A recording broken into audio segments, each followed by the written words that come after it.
Ang 1 yen lira ng bansang Turkey. Yan po ang topic na pag-usapan natin pagkatapos lang po ng aking maiksing intro.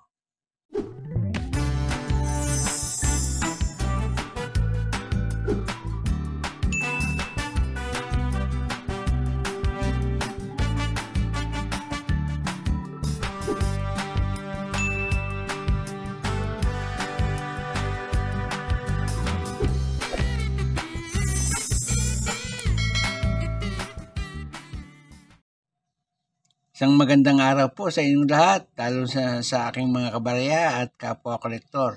Sa lahat ng senior citizen at mga silent viewer, maging sa mga kaibigan natin dyan, magandang araw po. Meron po tayong mga coins dito ngayon. Ang 1 yen lira ng bansang Turkey. Pag-usapan po natin. Sa obverse na bahagi po ng barang ito ay makikita natin sa bandang gitna ang larawan ni Mustafa Kemal Atatürk. Yan, nakaharap sa kaliwa. Nasa loob po siya ng bilog. Tapos po yung nakasulat na script ay Türkiye Cumhuriyeti. Yan po.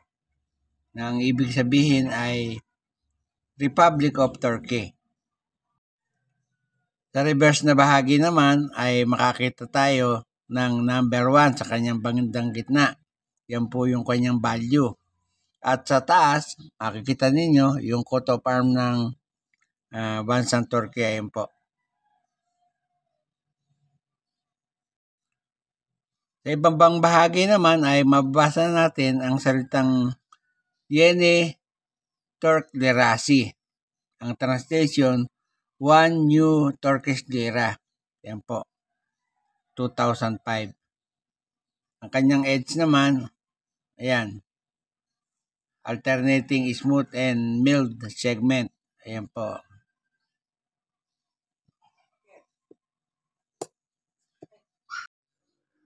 Si Mustafa Kemal Atatürk po ang itinuturing na Father of the Republic of Turkey. Ipinanganak po siya noong May 19, 1881 sa Salonika, Vilayet. Yan po. Namatay po siya noong November 10, 1938 sa edad na 57. Yan po. Sa Dolmabahce Palace, Istanbul, Turkey. Yan po ang lugar na kanyang kinamatayan. Ang kanyang pong naging asawa ay si Ratipe Osaki. Nag-aral po siya sa Ottoman Military College noong 1902 hanggang 1905. At ang kanyang labi ay nilagat sa Anikabir, Ankara, Turkey.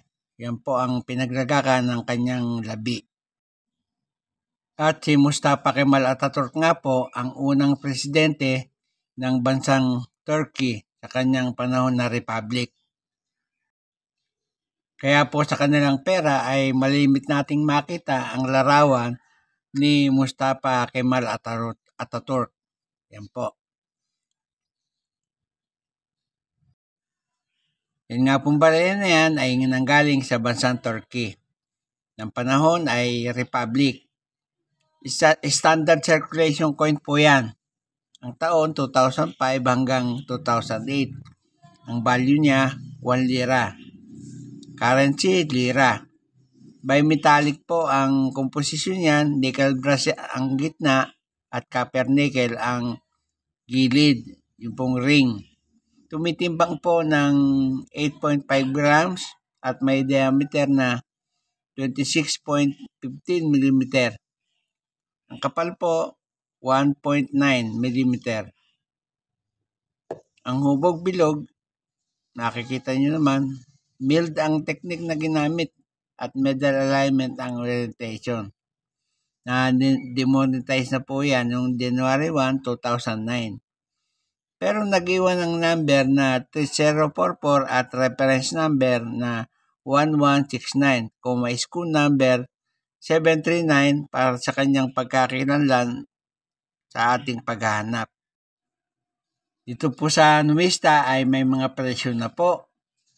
Para po sa petsang 2005, ang good po niyan ay 4 pesos 20 centavos. Ang very good po at fine ay 13 pesos. Ang very fine po ay 21 pesos. Ang extra fine at almost uncirculated ay 24 pesos at ang uncirculated po ay 93 pesos. Dito naman po sa eBay, yung pong petsang 2005 hanggang 2008 ay nagkakalaga po ng $8. Sa US corner naman, pagka petsa ng inyong barya ay 2005, nagkakalaga po ng 10.95 euro. Yan po lamang at wala nang iba. At bago ako matapos sa content ko ngayong araw, gaya po ng dati, nais ko po kayong pasalamatan sa inyong walang sawang panonood sa aking mga video. Salamat po ng marami sa inyo. Shoutout po sa aking mga kabarya. Shoutout sa aking mga kapwa kolektor. Shoutout po sa mga senior citizen at mga silent viewer. Shoutout po sa mga kaibigan natin dyan at yung mga subscriber na unti-unting nadagdag sa aking channel. Shoutout po at salamat po ng marami sa inyo.